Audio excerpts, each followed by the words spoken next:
Boa noite, irmãos. Dia 10/5.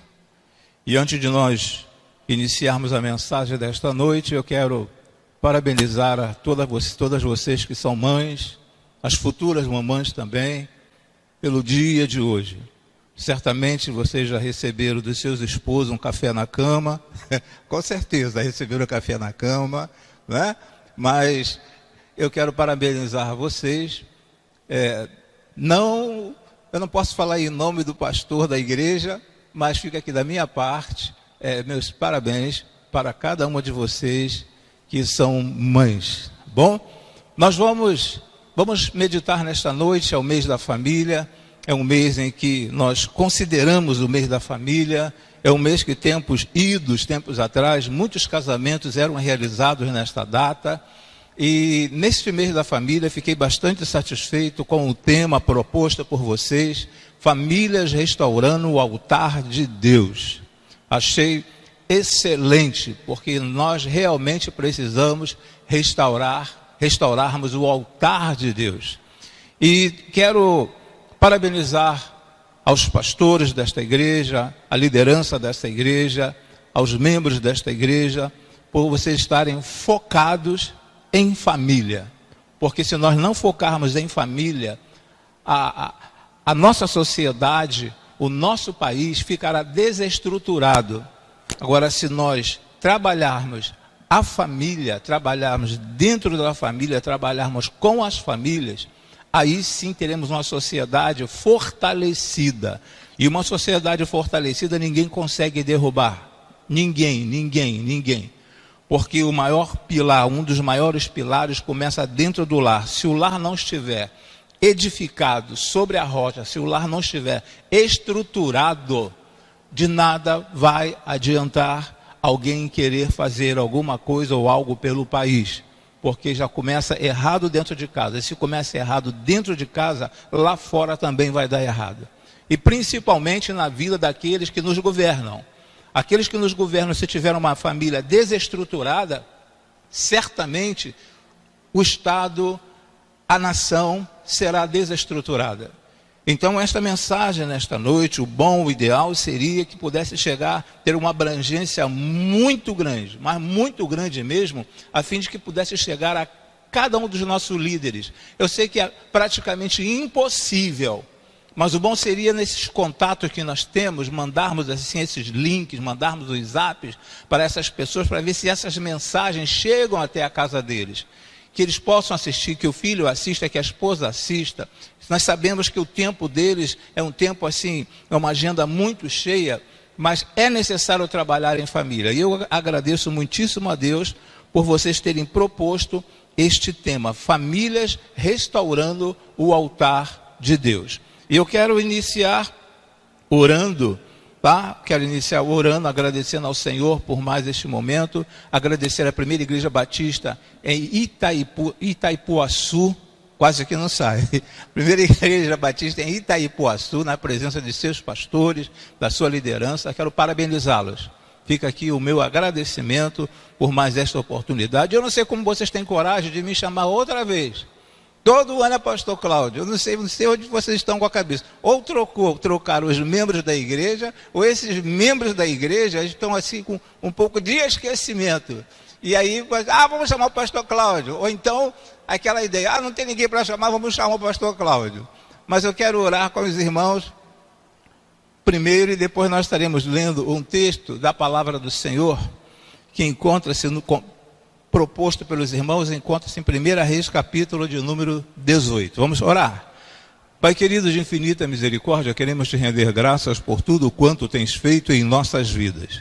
Muito obrigado, ó Senhor, por ter sustentado a cada dia nossas famílias, ó Senhor Deus, dando a sabedoria, a coluna daquela casa, ó Senhor Deus, para que prossigamos, ó Senhor Deus, prossigamos nesta mesma visão, ó Senhor, que todos na família tenham a mesma visão, ó Senhor, de restaurar um altar.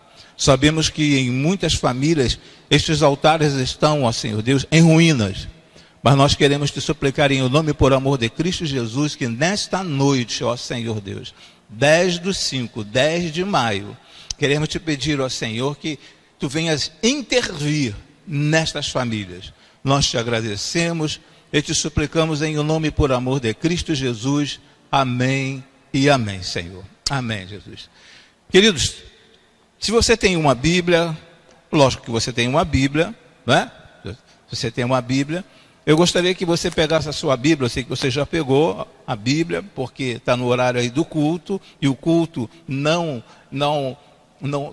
realizamos apenas dentro do templo, podemos realizar em nossos lares. Então pega a sua Bíblia aí, abra no primeiro livro de Reis, capítulo de número 18.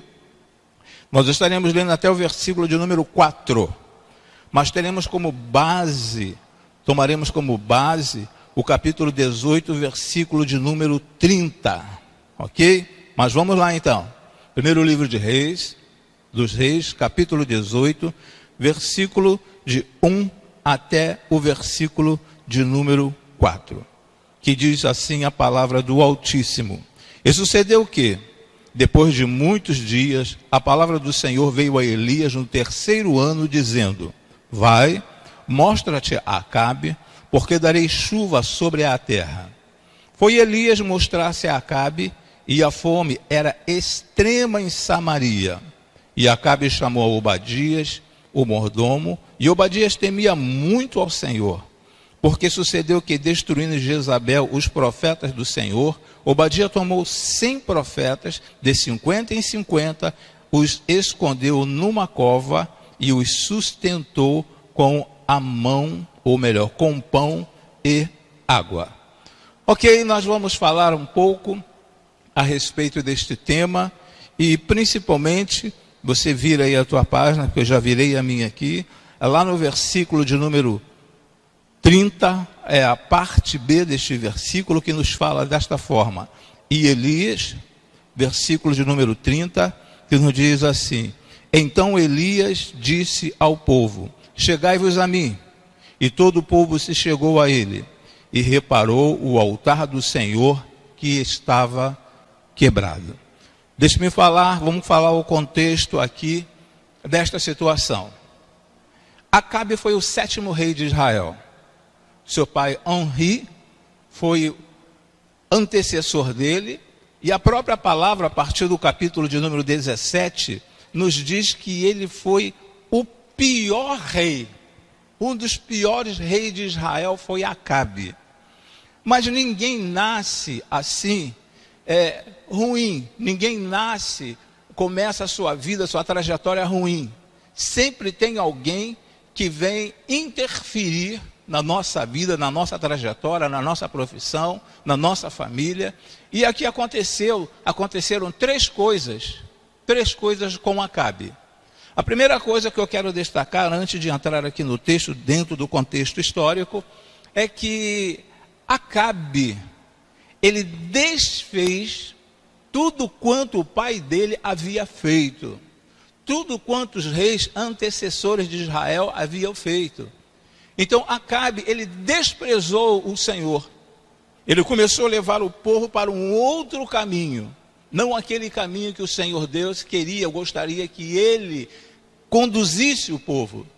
Mas ele então fugiu do ensinamento do seu pai e se enveredou por um outro caminho. E geralmente isso acontece quando nós desviamos das orientações dos nossos pais, que são firmados na lei do Senhor. Então a primeira situação agravante aqui na vida do rei Acabe foi essa: ele se desviou daquilo ou dos ensinamentos do seu pai. Fica aqui uma mensagem para você, adolescente que está assistindo, a você jovem que está assistindo, a não se desviar de tudo quanto, muito obrigado, de tudo quanto, deixa eu virar para cá porque essa caneca com água aqui é muito, muito especial. Aliás, eu vou colocar até do lado de cá para poder ficar melhor, tá bom? Então, nós não podemos nos desviar da orientação dos nossos pais. Esse foi o primeiro erro de Acabe. O segundo erro de Acabe foi casar com Jezabel. Foi o segundo erro.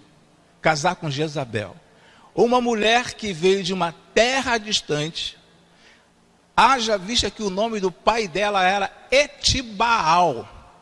Adoravam, veja o finalzinho do nome deste homem, porque eles já adoravam, era dos sidônios, eles adoravam ao Deus Baal.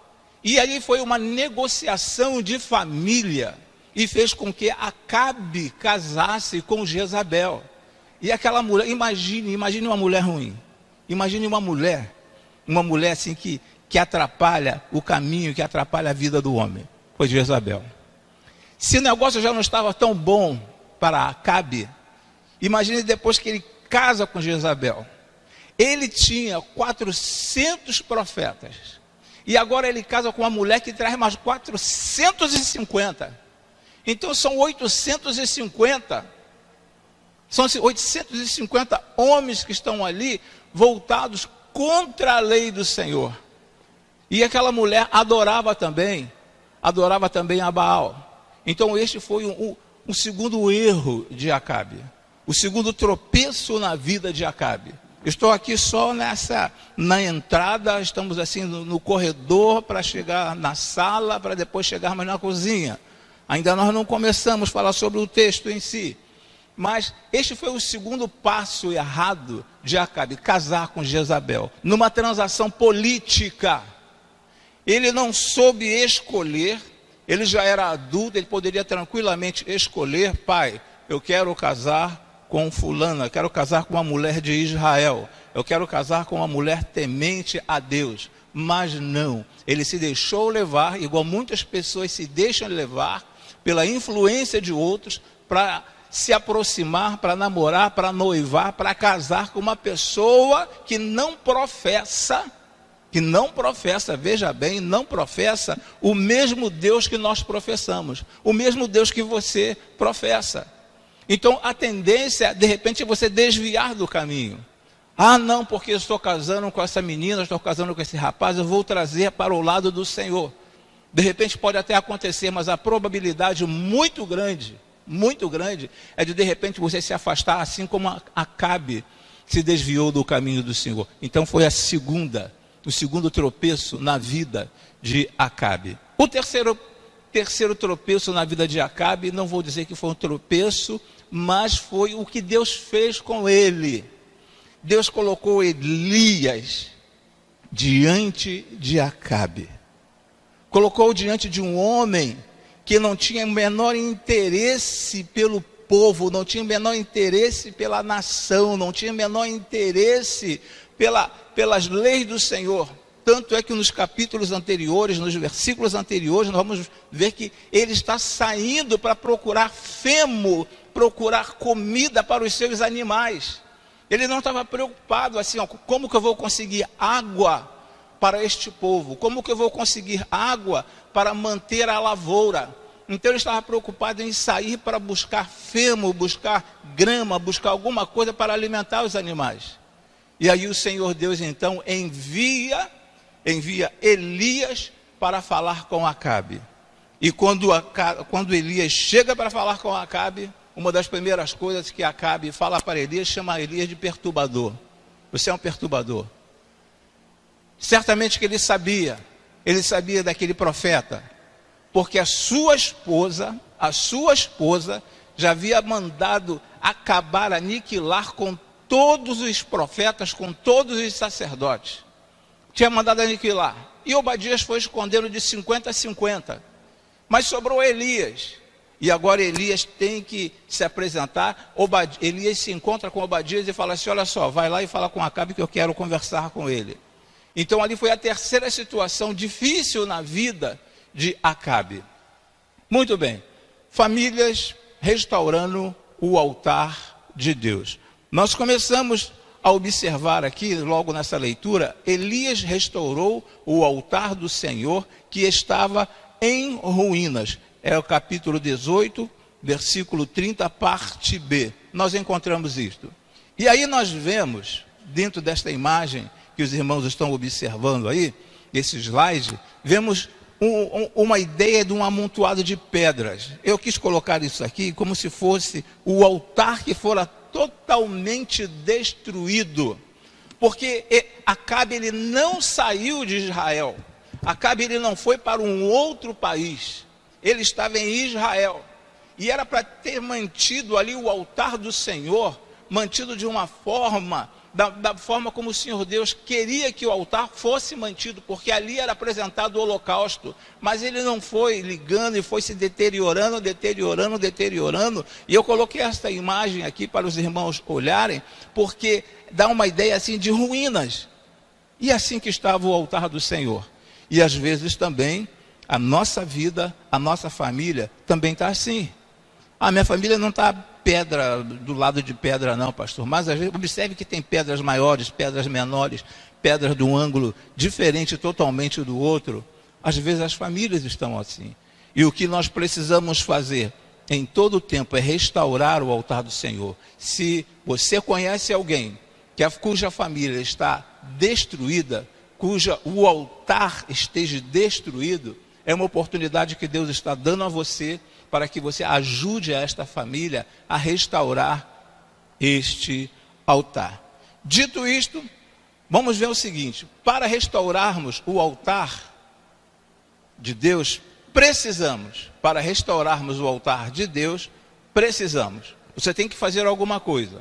Nós precisamos fazer alguma coisa para restaurarmos o altar de Deus. Deixa eu beber um pouquinho de água aqui, senão vocês vão falar assim: botou a caneca lá, mas não bebeu a água.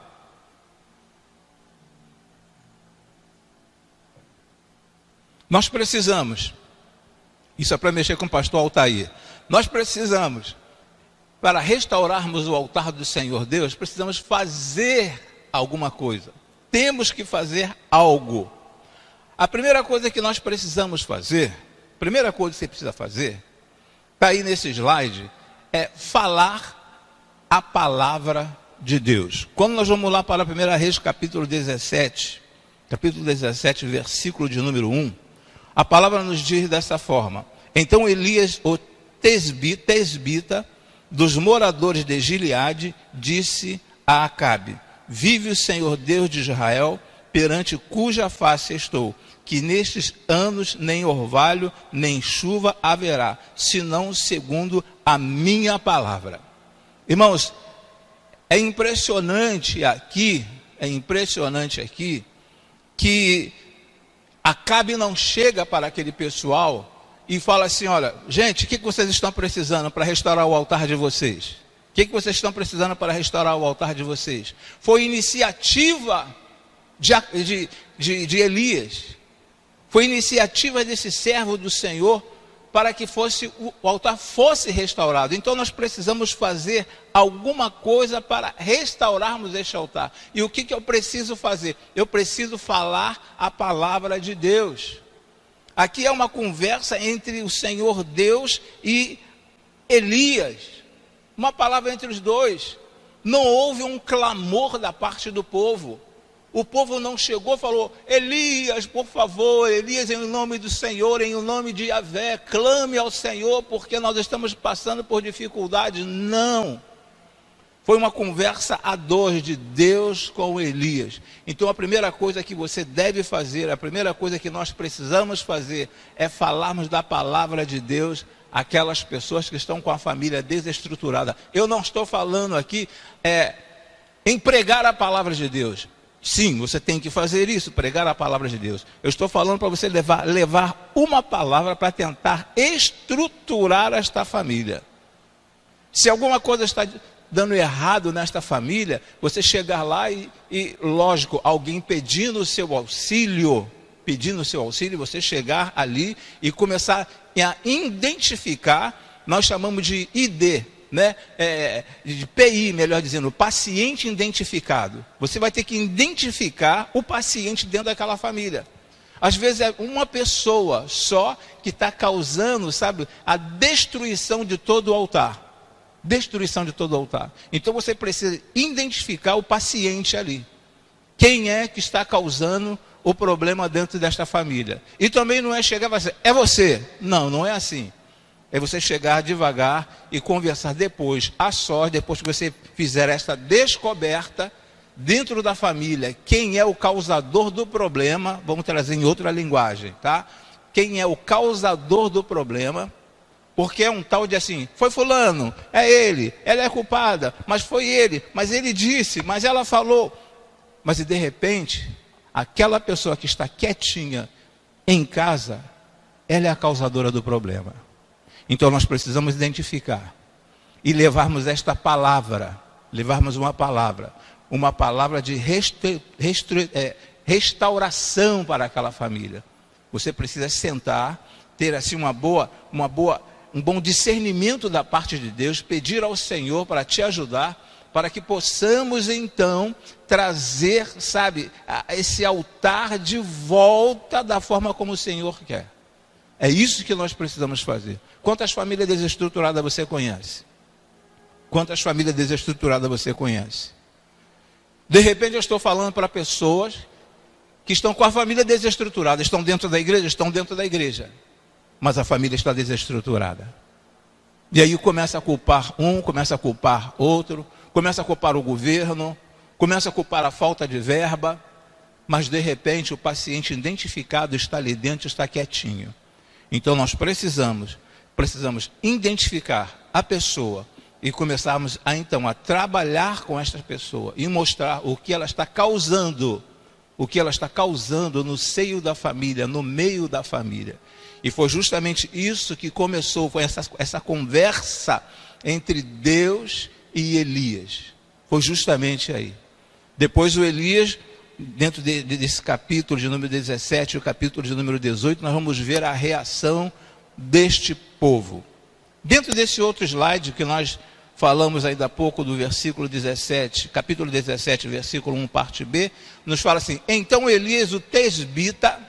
Por que tesbita? Porque ele nasceu em Tesbe. Imagine uma cidade pequena, aí em Itaipuaçu. Imagine uma cidade pequena lá em Belfor Roxo. Imagine uma cidade pequena, um vilarejo. Foi o lugar de onde veio Elias.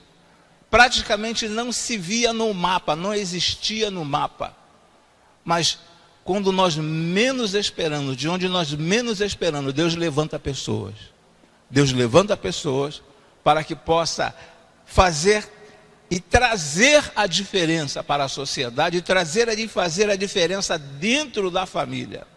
E Deus pensou lá dentro de Tesbe, Elias, e trouxe Elias. E o texto nos diz: então Elias, o tesbita, em algumas traduções fala tisbita, mas é tesbita, porque o nome do lugar era Tesbe.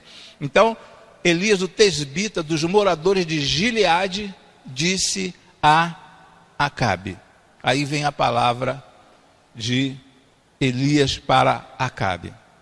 Aí vem assim, nesse próximo slide, segundo lugar, restaurar o altar de Deus na nossa mente. A primeira situação que nós vimos foi falar a palavra de Deus a estas pessoas que nós reconhecemos ou detectamos. A segunda situação para restaurarmos o altar de Deus é restaurar o altar de Deus em nossa mente.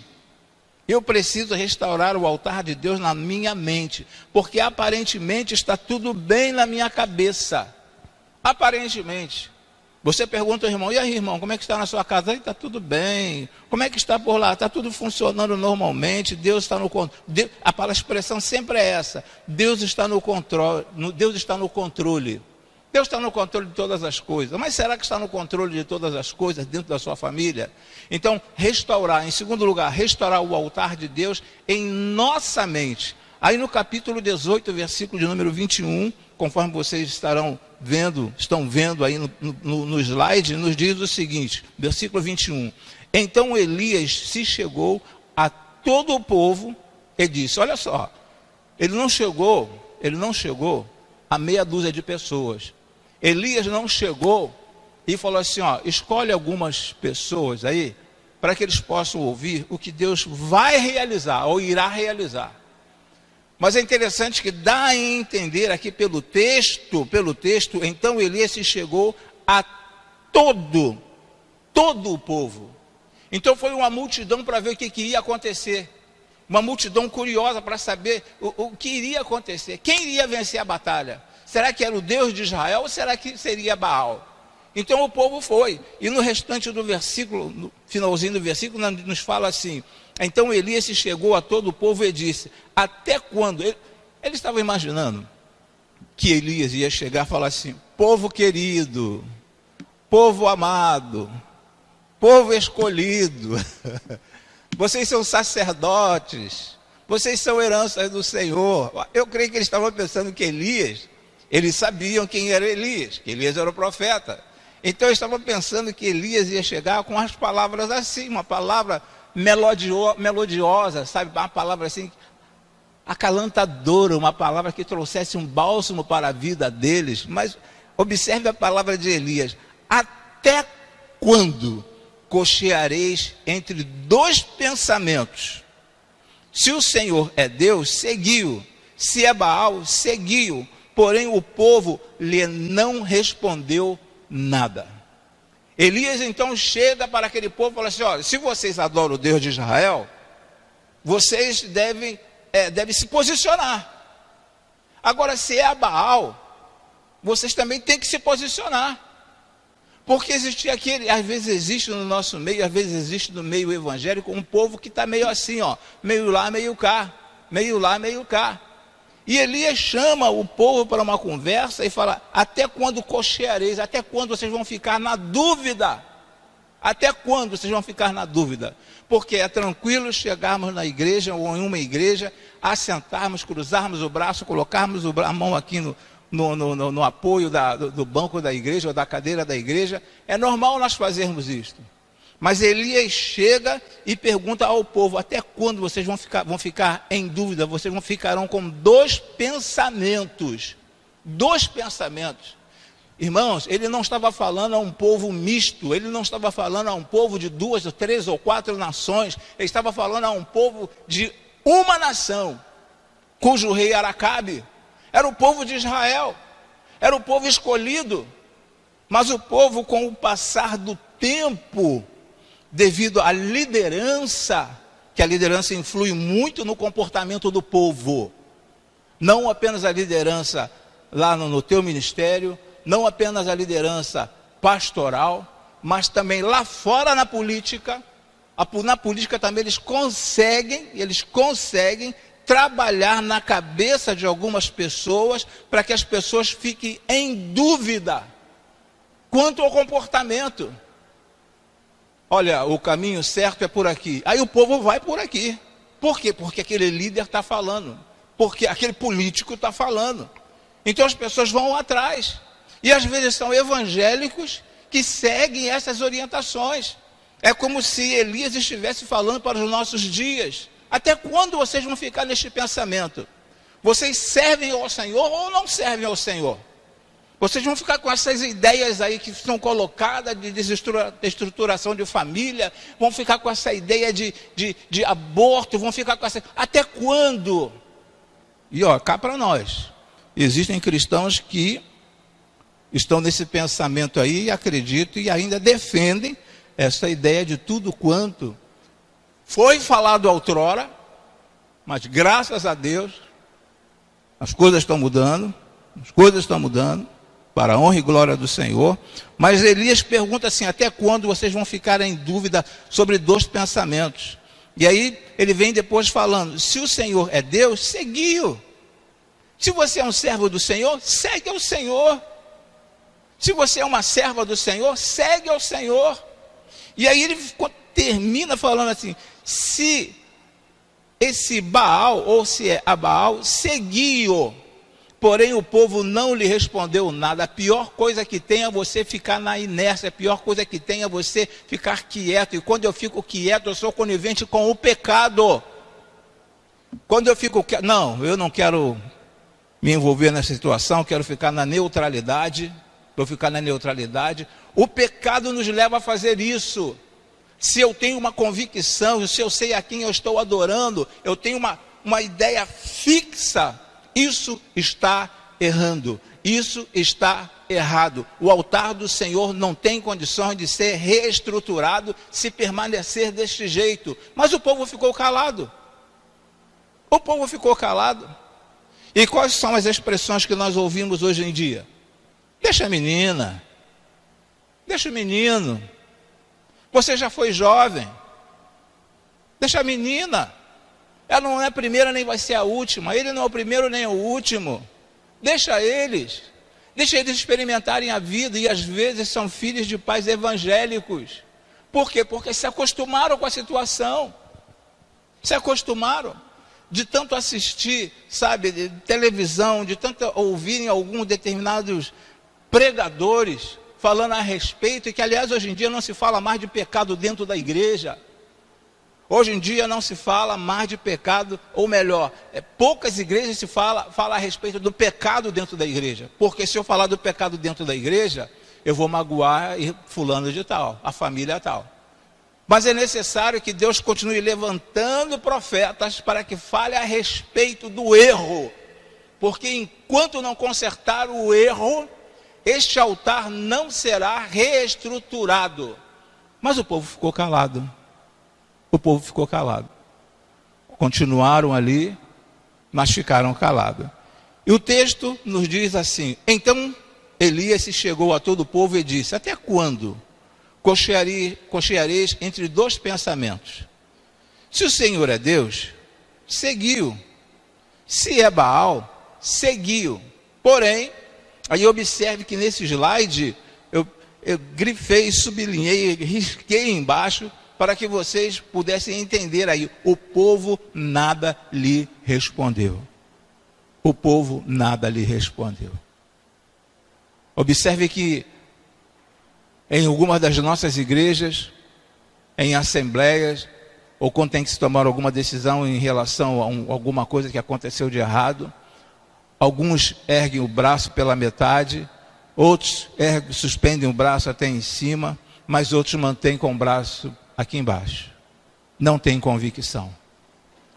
E eu costumo pensar e dizer que essas pessoas não têm uma convicção do que é certo e o que é errado, ou então o erro já está instalado, o altar já foi destruído dentro desta família, ou no seio desta família. E Elias estava extremamente preocupado, porque Deus já estava olhando dos altos céus. Vamos dar asa à nossa imaginação. Deus olhando dos altos céus e falando: meu, como é que pode?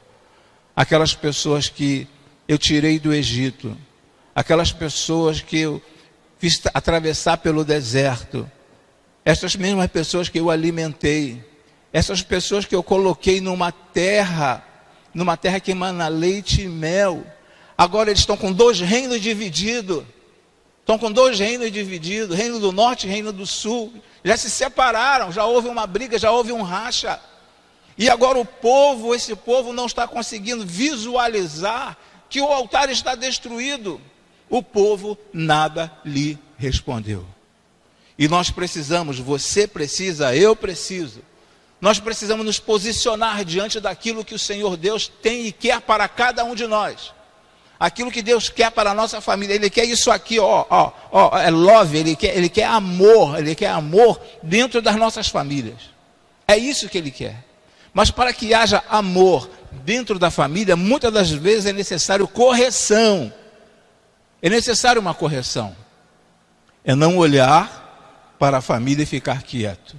Porque na medida que eu começo a falar, a criticar, a orientar aqueles que estão dentro da minha família, eu estou demonstrando amor a cada uma delas. Eu estou demonstrando que existe verdadeiro amor, que eu quero o amor dentro da minha família. Mas o povo não respondeu nada. Continuando o texto, dentro desse próximo slide, nos fala assim, decisões têm consequências. Decisões têm consequências. Eu posso tomar uma decisão equivocada, sofrerei consequências. Com certeza. Deus, ele pode te colocar no plumo outra vez. Deus, ele tem condições de trazer você de volta para dentro das quatro linhas, ele tem condições de fazer isso, mas decisões têm consequências. Consequência essa, de repente, não agora, mas consequências traumáticas. Isso poderá afetar você lá dentro do casamento, quando você toma uma decisão errada na sua adolescência e na sua mocidade. Então decisões têm consequências. Aí, nesse mesmo slide que os irmãos estão vendo aí, indecisões mais ainda. Indecisões mais ainda. Quando eu não tenho, sabe, eu não tenho uma escolha, eu não tenho uma opinião própria, eu sou massa de manobra. Quando eu sou massa de manobra, é pior ainda, irmãos. É pior ainda. Uma coisa você tem que ter certeza. Você adora a quem? Ao Deus Criador, ao Deus Salvador, ao Senhor do Universo. Que Deus que nós estamos servindo, que Deus você está servindo, me perdoe ser tão diretivo. Mas a que Deus nós estamos servindo, a que Deus você está servindo para que este altar seja reconstruído ou restaurado. A que Deus nós estamos servindo? Não, está tudo bem lá em casa, está tudo bem. Decisões têm consequências, mas indecisões mais ainda. Mais ainda. Você vir à frente, trazer o teu dízimo, você chegar na igreja, baixar a cabeça, algo para orar, amém, amém por causa disso. Mas você precisa se posicionar diante de Deus. A terceira situação que eu preciso ver para restaurar o altar de Deus, a terceira situação que eu preciso ver é restaurar o altar de Deus com a oferta correta. Restaurar o altar de Deus com a oferta correta. Primeiro livro de Reis, capítulo de número 18, versículo de número 33. A palavra nos diz, eu estou indo lá para a Bíblia, mas está escrito aqui também. Então armou a lenha, dividiu o novilho em pedaços e pô-lo sobre a lenha. É interessante, irmãos, que neste momento aqui, estava todo mundo ali vendo. Vamos ver se é Baal. Vamos ver se é Baal. E os profetas, 850 profetas que estavam ali, aqueles 850 sacerdotes, vamos chamar assim, que estavam ali, estavam clamando a Baal, clamando. A palavra nos diz que eles ficaram até o meio-dia, clamando. Em algumas traduções diz que eles estavam dançando, outras traduções diz que estavam, sabe, se chicoteando, trazendo, se marcando, trazendo lanha, né, sangue sobre suas costas, e tentando ver, clamando para que Baal pudesse consumir aquilo que eles haviam colocado sobre o altar. Mas aí até meio-dia não conseguiram. Até meio-dia eles não conseguiram. E Elias então falou assim: de repente, esse Deus de vocês, esse Deus que vocês estão clamando, Baal, quem sabe ele está dormindo, quem sabe ele foi passear, quem sabe ele está de quarentena, quem sabe ele está de quarentena e não pode intervir, porque não pode sair do seu lugar. Quem sabe, Baal está de quarentena e não pode servir, não pode atuar, ele prefere ficar lá no lugar dele. Então, não conseguiram nada. E observe que dentro do texto aqui, nos fala a respeito de duas ofertas. No versículo, capítulo 18, versículo número 23, nos fala assim: dê-se-nos, pois, dois bezerros, e eles escolheram para si um dos bezerros, e o dividiram em pedaços, e o povo, e o ponham sobre a lenha, porém não lhe metam fogo, e eu restaurarei o outro bezerro. 2 bezerros. Então o povo que servia a Baal, pegaram ali o novilho e tentaram queimar, e não aconteceu nada. Agora chegou a vez de Elias, e Elias foi, preparou o novilho perfeito, como vocês estão olhando aí, estão vendo 2 novilhos magrinhos, mas Elias pegou um novilho perfeito, pegou a oferta perfeita e colocou diante do altar. E o pessoal já ia atacar fogo. Não, peraí. Não é assim não. Clamou a Deus e falou assim: vamos fazer valas em torno aqui do altar, E o pessoal fez vala em torno do altar. Não foi ele que fez, não. O povo fez. E aí, depois que estavam feitas aquelas valas, O pessoal, agora vamos tacar fogo. Não, ainda não. Ainda não. Ainda não. Agora vocês joguem de acordo com a palavra. Está aqui na palavra. Agora vocês coloquem água sobre o holocausto, até que venha a encher todo esse espaço que vocês criaram aqui em volta, mas encharquem bem. E vamos ver o que Deus vai fazer. Eu vou clamar a Deus. O povo falou assim, se o novilho seco, com sol de meio-dia, sol rachante, nem o sol em si pôde queimar o rebanho, pôde queimar o holocausto, quanto mais agora com este holocausto todo molhado, todo encharcado. Aí Elias clamou ao Senhor. Quando Elias clama ao Senhor, o Senhor então desce fogo sobre aquele holocausto. E quando desce fogo sobre aquele holocausto, aquelas pessoas que estavam ali perto começaram a gritar, mito, mito, mito. Começaram a gritar, porque eles começaram a entender que Deus havia levantado alguém, que Deus havia trazido de volta alguém para restaurar o altar. E essa tem que ser a nossa decisão, e essa tem que ser a sua decisão. Quando eu consigo ver que a minha família está sendo restaurada, eu tenho que pular, glorificar o nome do Senhor. Só o Senhor é Deus. Muito obrigado, Senhor, pela restauração da minha família. Muito obrigado pela restauração deste altar da minha família.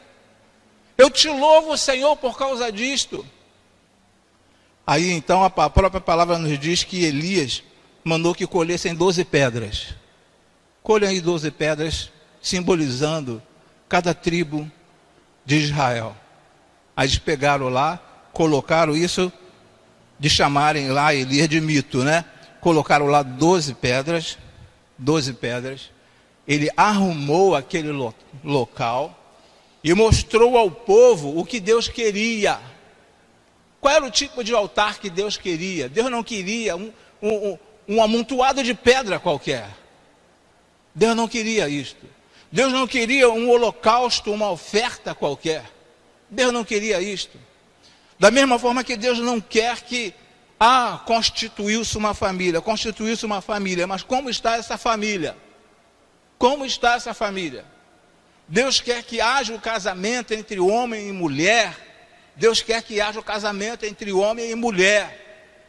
Porque se não houver um casamento entre homem e mulher, a população vai ser exterminada, porque como vai procriar? Se não for entre homem e mulher. Então, Deus espera isso.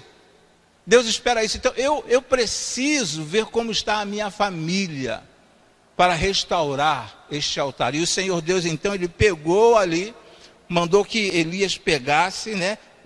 Deus trazendo a iluminação para Elias, mandou que pegasse 12 pedras para mostrar ao povo, olha, essa pedra está simbolizando, cada pedra desta aqui está simbolizando uma tribo de Israel.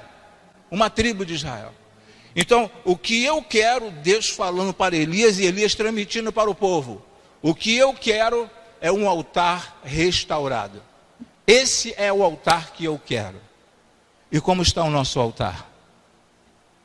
Perdoe a expressão nós, o nosso. Me perdoe essa expressão, mas como está o altar que Deus um dia esperava ver? Um altar erguido, o altar em plena harmonia, um altar preparado para receber uma oferta do nosso coração. Como que está? Em algumas igrejas, chegamos até a ela em momento de culto e nos posicionamos ali. E aí a equipe de louvor fala assim, vamos ficar de pé, vamos nos levantar, vamos louvar ao Senhor, vamos adorar ao Senhor. As pessoas ficam de pé, louvam, cantam o Senhor. Vamos bater palma para o Senhor, vamos lá. Nada contra. Vamos lá, todo mundo, olha, eu estou vendo muita gente parada. Mas será que o coração verdadeiramente está sobre um altar restaurado? Coloque você como este altar. Se coloque na posição deste altar. Será que este altar está restaurado? Será que algumas arestas precisam ser trabalhadas para que eu possa apresentar ao Senhor a minha oferta que eu trouxe para apresentar a Ele neste culto? Deus, Ele esperava, Deus queria que aquele altar estivesse todo restaurado. Mas o povo de Israel estava caminhando de mal a pior. E é justamente isto que nós temos visto nesses últimos dias. Temos visto que famílias estão caminhando a passos largos para a destruição da própria família e destruição da igreja e, consequentemente, destruição da sociedade, da nação no qual nós vivemos. Irmãos, às vezes nós ficamos na igreja anos, décadas, e as famílias continuam na mesma. Por quê? Porque o altar do Senhor está destruído. Toda a família está destruída? Não. De repente, o altar que é você, que sou eu, este altar está com problema. Este altar precisa ser trabalhado. E é um clamor que vem da conversa de Deus, a conversa de Deus para com Elias. E é interessante que existem pelo menos, já terminando, existem pelo menos três processos no qual nós, às vezes, temos que passar para restaurarmos o altar do Senhor. Três processos. Primeiro é um processo, vamos dizer assim, de humilhação. Observe no capítulo de número 17, versículo de número 4, vou ler aqui na minha Bíblia, que diz assim: e há de ser que beberás do ribeiro, e eu tenho ordenado aos corvos que ali te sustentem. O Senhor Deus havia falado a Elias no princípio: olha, não vai chover, não vai ter água, vou ficar um longo período sem água. E agora o Senhor fala assim: olha, eu vou te mandar para um local para um ribeiro aí, e você ali vai ser sustentado pelo corvo, urubu. Agora imagine você no lugar de um profeta do Senhor ser alimentado por um urubu. Então eu preciso descer do pedestal, precisa haver um desvaziamento do meu ego, para que esse altar seja. É o primeiro processo. Falamos sobre algumas situações que eu tenho que fazer, mas existem processos também. Eu tenho que olhar assim esse esvaziamento do meu eu. Eu tenho que esvaziar de mim. Tenho que olhar para o meu ego. Como que eu estou? Não, porque eu quando chego na igreja, sinceramente, eu na guitarra, nada contra a vocês que são do Ministério de Louvor, nada contra vocês que são do Ministério de Louvor. Não, mas se eu faltar, o negócio vai desandar.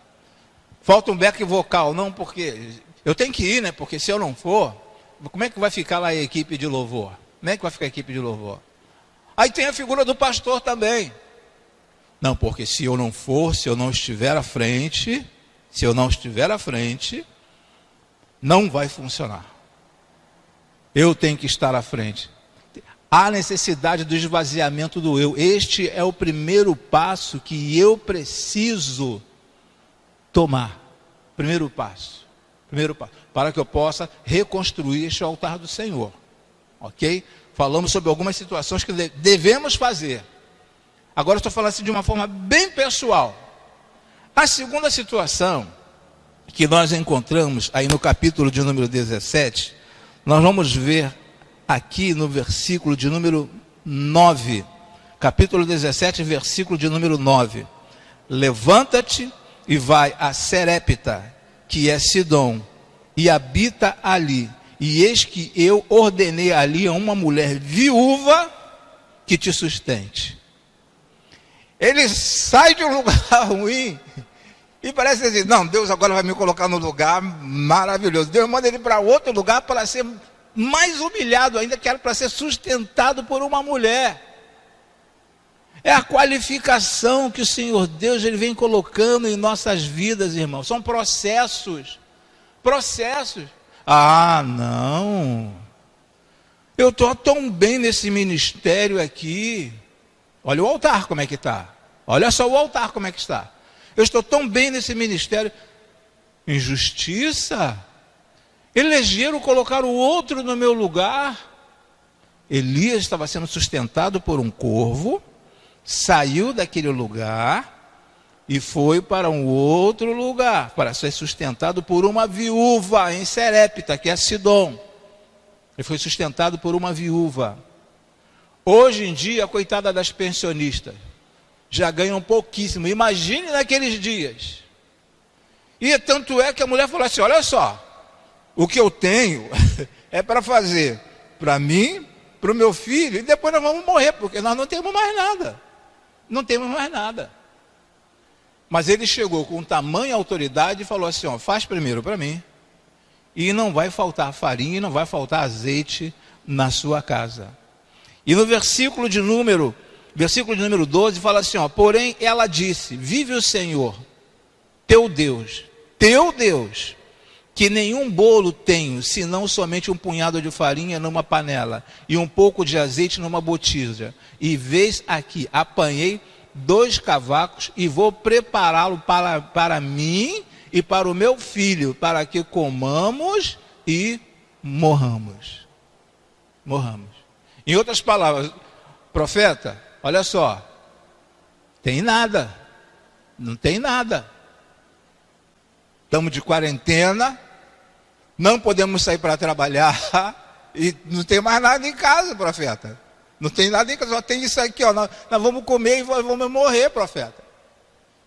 Mas o homem de Deus chegou e falou assim: negativo, você pode ir lá e prepare o alimento, pode trazer para mim, e depois não vai faltar alimento na sua casa. Não vai faltar. Segundo processo. O terceiro e último processo que nós podemos ver aqui é o confronto. O confronto do eu. É quando eu sou confrontado. Como que eu reajo quando eu sou confrontado? No próprio capítulo 17, versículo 16, nos diz assim, ó: da panela a farinha se não acabou, da botija o azeite não faltou. O profeta havia falado, conforme a palavra do Senhor que falara pelo ministério de Elias. Deus tinha mandado essa palavra, essa profecia para aquela família, como tem mandado essa profecia para a nossa família, para a tua família, para a minha família. E aí continua, versículo 17. E depois destas coisas sucedeu o quê? Ele foi na casa daquela mulher, Deus mandou na casa daquela mulher, lá em Serepta, na casa daquela viúva. Chegou lá, ele realizou aquele milagre. E a primeira coisa que acontece aqui no versículo 17. E depois destas coisas sucedeu o quê? Adoeceu o filho desta mulher. Adoeceu. Meu filho está enfermo, meu filho não está bem. Da dona da casa, amor, adoeceu o filho da dona da casa. E a sua doença agravou-se muito. Sua doença agravou-se muito. Irmão, deixa eu trazer para esses dias. Às vezes você sente uma febre. Às vezes você sente um mal-estar. Às vezes você dorme no chão. Amanhece resfriado, gripado. Às vezes você, nesta gripe, pode contrair uma sombra no teu pulmão, porque geralmente quando nós estamos assim, gripados, desculpe o termo, mas já é noite, creio que os irmãos já jantaram, aparece uma sombra no pulmão, as pessoas imaginam assim, ó, pneumonia. Observe que quem é pai sabe quando leva o filho para o médico fala assim, ó, é pneumonia. Agravou-se muito, vamos trazer para a nossa realidade. Vamos fazer o teste desse menino. Vamos levar aqui, vamos fazer o teste desse menino, ver como é que ele está. Deu positivo. Aí os pais falam, deu positivo. Ih, agora acabei que deu positivo. Mas quando você olha o teste, o laudo ali, está dizendo que o vírus ainda não está presente. O vírus não está presente, irmãos. Eu estou, dentro da mensagem, eu estou procurando contextualizar. O vírus ainda não está presente. Pode ver que todo laudo fala isso, fala sobre isso. Deu positivo, mas, porém, o vírus ainda não se faz presente. Você tem sintomas. Então o texto fala aqui que o garoto adoeceu e agravou-se muito. Agravou-se muito. Aí vem a terceira parte. Até que nele nenhum fôlego ficou. Olha, a minha família, meu filho, foi levado para o hospital. Meu filho ficou entubado. Meu filho não tem mais jeito, meu filho vai morrer. E isto justamente estava acontecendo aqui quando aquela mulher falou, nenhum fôlego ficou. E o versículo de número 18, então ela disse a Elias, que tenho eu contigo? Eu te chamei na minha casa por um acaso? Mas foi Deus quem enviou Elias até a casa daquela mulher. E ela fala assim, que tenho eu contigo, homem de Deus? Vieste tu a mim para trazeres à memória a minha iniquidades e matares o meu filho? É isso que às vezes nos assola. É isso que às vezes algumas mídias que os irmãos já sabem perfeitamente, tentam trazer um terror psicológico para dentro das famílias. É isso que às vezes alguns políticos tentam trazer um terror psicológico para dentro das nossas famílias e a imprensa pega aquele terror psicológico e joga para cima de você e você pega uma doença psicossomática. Psicossomática. Mas observe que Deus o tempo todo, Deus estava no controle. Deus estava no controle. Assim como quase não é veiculado a nível de Brasil, porque eu não sei porquê, é mais importante apresentar o número de óbito do que aqueles que estão sendo curados. Estou dentro da mensagem. É mais importante a mídia focar quem está morrendo, olha, está aumentando, do que aqueles que estão sendo curados. Elias chegou naquele local e Elias trouxe vida para aquela família. Elias trouxe vida para aquele altar que aparentemente aquele altar estava destruído. E a mulher no finalzinho do versículo 18, e matares o meu filho. Olha só, aquela mulher estava totalmente entristecida, mas e a confiança em Deus? E a confiança em Deus? Será que eu estou crendo em Baal ou eu estou crendo em Deus? Em quem eu estou crendo? É lógico que precisamos fazer a nossa parte. Temos que fazer a nossa parte. Não podemos deixar que Deus faça tudo e nós não façamos nada. Eu tenho que fazer a minha parte. Não podemos tentar Deus. Mas quem mandou Elias até a casa daquela viúva de Serepta foi Deus quem enviou até ali. Foi Deus, não foi Baal.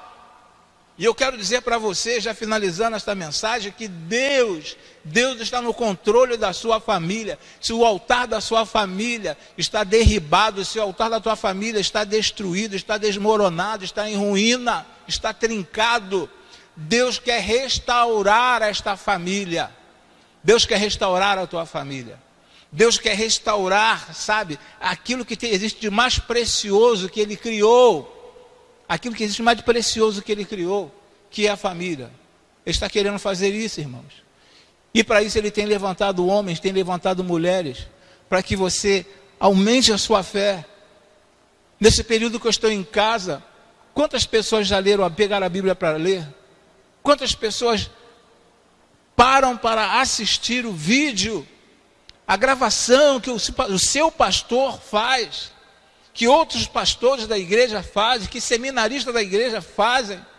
Será que E já são 7h30, 8 horas, eu tenho que ligar agora, tem que ligar agora, já passou o horário do culto, É algo que não estou falando de religiosidade, mas estou falando de importância, Que o Senhor Deus continue nos abençoando, que o Senhor Deus continue trabalhando em nossas famílias, que o Senhor Deus continue atuando em nossas famílias. Precisamos fazer algumas coisas, mas precisamos também ser confrontados com alguns processos. Elias, ele foi confrontado naquele momento. Ele fez de tudo, ele levou comida para a casa daquela mulher, e agora aquela mulher está acusando Elias, porque ele foi ali e o filho morreu. Então você precisa ser confrontado às vezes. E às vezes, é no confronto que o nosso caráter é forjado. É no confronto que o nosso caráter é forjado. Então eu preciso às vezes ser confrontado.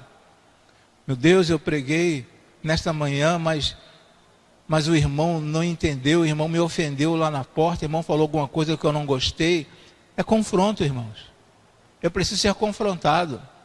Quantas vezes, o pastor falar que está terminando, mas nunca que termina, né? Mas eu estou encerrando. Quantas vezes nós estamos lá na porta, ou então você ouve assim, entrei vazio e saí seco, a palavra não me alimentou. Você tem que vir alimentado já para cá, precisamos vir alimentados para cá. E às vezes nós ouvimos isso, e isso entristece o coração do mensageiro, entristece o coração, mas é um confronto, nós somos confrontados. De repente você está falando para centenas de pessoas, essas pessoas não estão nem aí para o que está acontecendo, mas passam lá na porta e falam, pastor, essa mensagem caiu direitinho para mim, Senhor, pastor. Eu estava precisando ouvir essa mensagem, pastor. Aí você glorifica o nome de Deus, porque os pregadores não estão para se enaltecerem, trazer a fama para si. Nós estamos aqui para apregoar a palavra do Senhor e pedir ao Senhor que o altar dele seja restaurado. E o altar dele é a tua família. O altar dele é você.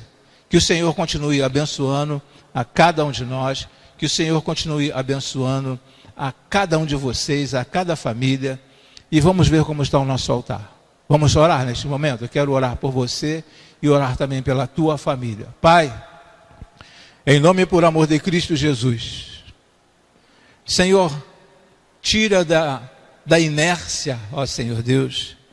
Tira as dúvidas na mente destas pessoas, ó Senhor Deus. Para que verdadeiramente elas possam e venham a crer que existe um Deus, ó Senhor Deus. Pode-se levantar, ó Senhor, 850 profetas, 850 sacerdotes, 850 qualquer coisa, ó Senhor Deus. Mas nós precisamos entender que existe um único Deus.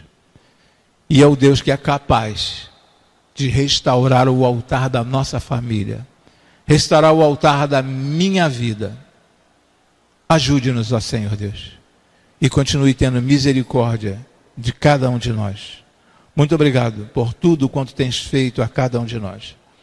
E em nome e por amor de Cristo Jesus, eu quero pedir a Ti, ó Senhor, tome conta de cada família que estiver assistindo, o que vier assistir a este vídeo. Tome conta, ó Senhor Deus, desta igreja, ó Pai. Tome conta, ó Senhor Deus, dos anjos que colocaste nesta igreja. E é em nome e por amor de Cristo Jesus que eu te agradeço e te imploro. Amém e amém, Senhor. Amém, Jesus. Que Deus abençoe. Fiquem na paz. Muito obrigado pela oportunidade, tá bom? Fiquem na paz.